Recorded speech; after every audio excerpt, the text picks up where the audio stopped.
Hey, what's going on, everyone? This is Mitch. Good Saturday evening to you all. Hope you guys have been having a great day and a great weekend so far. Got you an evening update talking about the severe weather potential for tomorrow. We'll give you a much more detailed video on that tomorrow morning.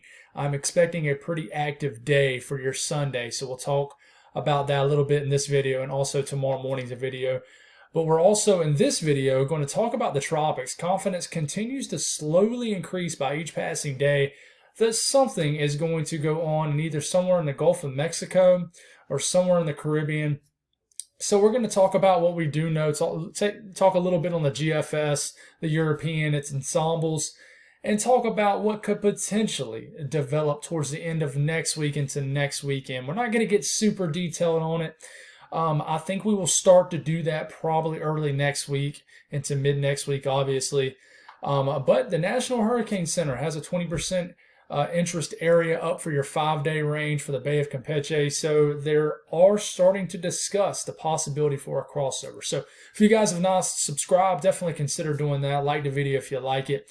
Like I said in this morning's video, this will definitely be the slowest month of 2022 so far. January was obviously the biggest month, but it's certainly slowed down each month, which I was expecting it to. But as always, I appreciate the love you guys continue to show and continue viewing my content regardless if the weather's popping off in your state or not. So I really appreciate you all.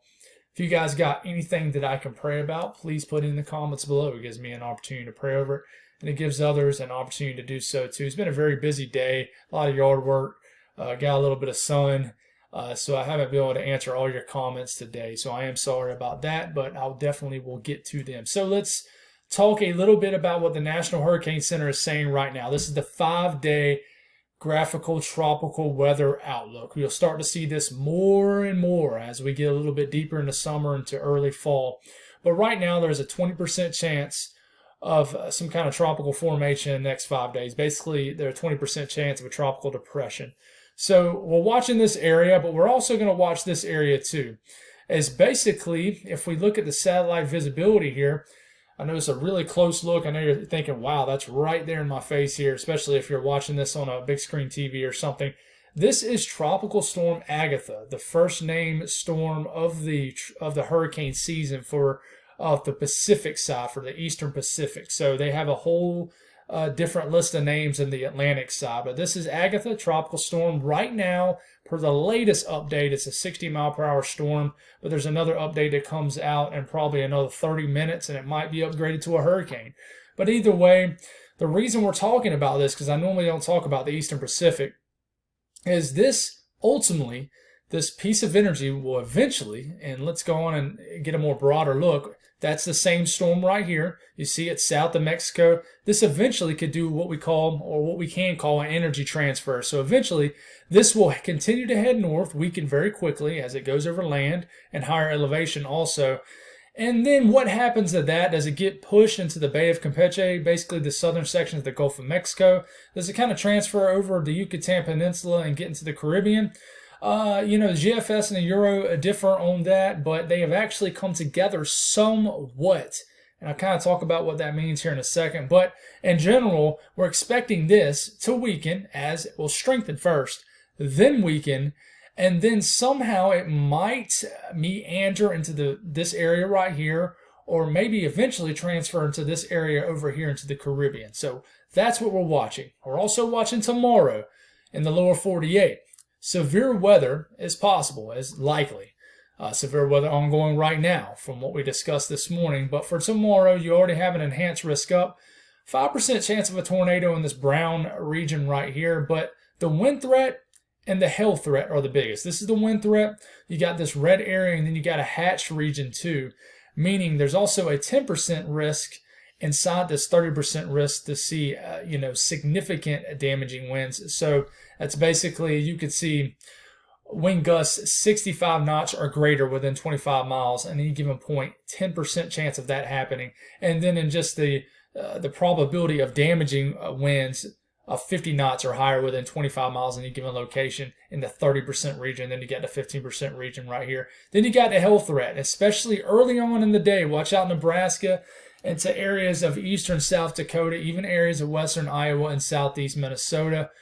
you guys will be under the gun for supercells to initially get going when the cap breaks, which will be a big factor in this tomorrow.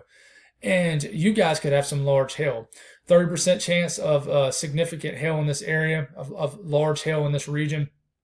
And then you got the 10% risk overlapping areas, the 15% risk and a 30% risk, which means you got a 10% risk of seeing 2-inch or diameter hail or larger, so a little bit larger hail expected in the Hatch region. So let's talk a little bit about the tropics and what could happen. This is the European, the latest Operation European. So then we're going to go back to the severe weather. We're going to talk a lot more on the severe weather tomorrow morning when we have the latest and greatest information.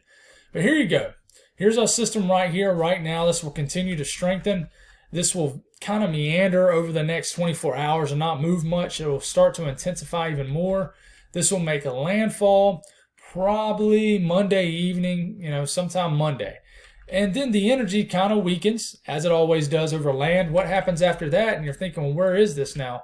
Well, it pops up a low pressure everywhere, but eventually, as we get into late next work week, so around Thursday morning, you could get some development in the Bay of Campeche, or it could shift over the Yucatan. But in general, as we get into Friday, we get into Friday evening. Here it comes. This finally gets enough steering currents to move it off of Central America in general. When you have a low pressure starting to pick up a little bit more oomph to it and more speed.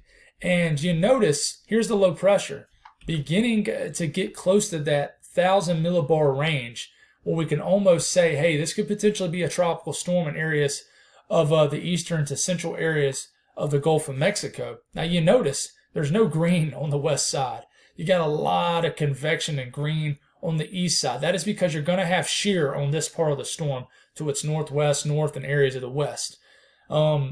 We still don't know all the factors that's going to be in place of what's going to limit development, but it is going to be attacked by some shear, which is going to limit basically a shield, a column of basically it being covered up, its circulation being able to kind of thrive in a more moist environment. So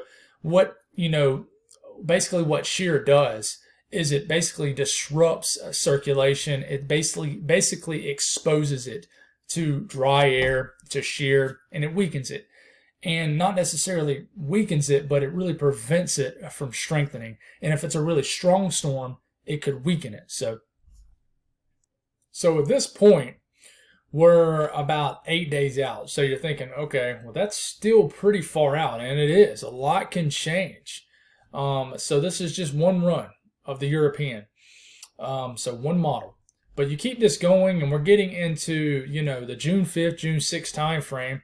And you got probably maybe some kind of tropical system, whether it's a very weak tropical storm, which would be our first named storm of the year, making landfall, maybe somewhere around Tampa, per the latest Euro. So it's just something we got to watch. We're not sure if this is going to happen, but confidence is increasing because a lot of models are showing something. They really are. But here it is. Here's the ensembles from the EPS. Now, they're going to be everywhere, but the ensembles is always a really good thing to look at with any kind of weather system. Winter weather, severe weather, tropics, it's always a great thing to look at. And you'll see in general, there's a cluster of low pressures as we get to about 6 days out. So this is around Friday. You got a cluster of low pressures in areas of, probably just west or northwest of Cuba. And they're really liking this area right here, the Gulf of Mexico. The Gulf of Mexico really enters, it basically meets the Caribbean. It's just liking some kind of tropical system somewhere in this area and impacting maybe areas of Cuba and maybe areas of the peninsula of Florida. So it's something you need to watch. The signal is still everywhere, but it's still a pretty strong signal in this area for late next week into next weekend, and to maybe the early the week after that. So about 8 to 10 days out. GFS, let's see what this shows. Going forward here's the system. But the GFS does something weird. First off, here's Agatha. This kind of moves into land, weakens, tries to pop off something right here, kind of like what the Euro showed. Doesn't really work out. Then eventually, whatever's left of Agatha, or if this is just its own vortice that develops right here, something gets going in the Caribbean, south of Cuba, And the GFS has liked something like this for a while now. It has continually shown this for probably the last several days. But it has a pretty much a full-fledged tropical storm south of Cuba. Then it makes landfall as a tropical storm, gets north of Cuba. We're getting into next weekend at this point, Saturday morning. And then it rolls on over just east of Florida at this point and gets way out into the Atlantic. But the European has a system way over here. The GFS likes whatever this is, making it way over here, basically well off the southeast coast. So, it's just something we need to watch. It crosses basically over the Bahamas and then heads on out to Bermuda just about. So, there's a lot of solutions on the table right here. And there's also the solution that maybe nothing happens. The GEFS ensembles, this is what this shows. And, all I can do is show you model guidance. At this point, it's hard to talk about blocking, whether you're going to have a lot of shear, what's going to steer this, until we become a lot more confident that something is going to transfer over to the Atlantic side from the Pacific. But the GEFS ensembles, the latest ones, the GFS ensembles, actually probably favor more of a northern scenario compared to the operational run. So that's something to watch. But still a little bit further south in general than the EPS ensembles. So it shows a lot of clustering up of low pressures. And some of them are kind of strong. Some of them are definitely tropical storm status. Nothing I really see that's hurricane status besides this 83, which is a 983 millibar low. That is definitely a hurricane. But, in general, it's a pretty stout signal for next weekend for some kind of tropical system in the Caribbean or the Gulf of Mexico, or basically just off the coast of the southeast. But that's a pretty strong signal. It really is. So it's just something we need to watch out for sure. But going forward here, if something like the European was to happen, and this is what I'm talking about, you're going to have, this is what you call anticyclonic flow. It's basically an outflow. So if you had some kind of tropical system that got going right here, it could probably intensify pretty quickly. We'll talk more about that when we need to, but that's a perfect example of one right there. But anyways, you see these bluer areas, this 200 millibar wind stream. Think of this as shear. So it's decent right here on the top of this storm to the north, northwest, and west. So that's why it's pretty much shredding any sort of convection on the west side of the storm, and that's why most of it is on the area where you have weaker shear. So it would be probably a lopsided storm if something like the Euro was to happen. I know a lot of this doesn't make sense, and it will make a lot more sense when we have a worthy storm to talk about and we can actually see it happening, but it's pretty hard to digest all of this here for the audience and try to explain it, because we're really just talking about a bunch of what ifs at this point. But European, this is basically water values. And in general, look at this and say, basically, if you look at this little graph right here, the higher it gets into the reds, into the purples, the higher the moisture content in the atmosphere. Basically, the more moisture the atmosphere can hold, or is holding, actually. So in general, you see this big area right here rising into the Gulf of Mexico. Think of this as just a big blob of tropical moisture associated with a tropical system. So I think regardless, this has a chance to be maybe a big rainmaker for Florida. Areas of Florida need rain too. So we need to watch out for this. I don't think it's going to be a big deal regardless, but it's definitely could be the start of our, even though you could say last week with that little swirl off the coast of the Panhandle, that could have technically been the start, but it wasn't even ever named a tropical depression. So this could be the start of our hurricane season. So it's something we need to watch out for. Starting around a little bit of a gas, guys. It's been a long day. So if I'm a little sloppy with my delivery, I do apologize. But briefly, we'll take a look at the latest HRRR model for what could potentially happen tomorrow. And there's going to be something called a cap in place. So if I actually back this up to around midday, around lunchtime in South Dakota or southeast Minnesota. Let me click a sounding right here off Tropical Tidbits.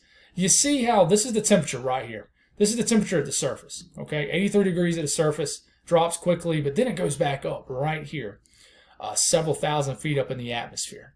So this is probably 7, 8, 9,000 feet up in the atmosphere. The temperature actually goes up. That is what we call a cap. And what that is basically an area where the temperature actually increases. It's an area of more stable air in the atmosphere that prevents updrafts from really getting going. So this will be in place. Even though you already have surface-based CAPE rising pretty decently in this area, it can't really fully take advantage of the entire atmosphere. The atmosphere can't take fully advantage of the CAPE, is what I'm basically trying to say, so and vice versa. So in general, there'll be a cap in place that will prevent storms from developing. All the ingredients are there, but they all really can't come together to really pop off a big storm. But eventually, that cap will erode, and bang, you have big-time storm initiation as you get pretty late in the afternoon. It'll be more so evening, and then there'll be a brief time period somewhere in South Dakota, even Nebraska, northwest Iowa, southeast Minnesota. Well, these storms could be supercell in nature and really produce some large hail and damaging winds, but I think they'll quickly turn into more of a linear look, meaning a line of storms, and damaging winds will probably be the biggest threat. But we'll watch this, and we'll talk a little bit more about this tomorrow. But that's all I got, guys. I'm running out of steam. My voice is starting to go out on me. Love you guys. Appreciate y'all. Y'all have a great weekend, and I'll talk to y'all in the morning.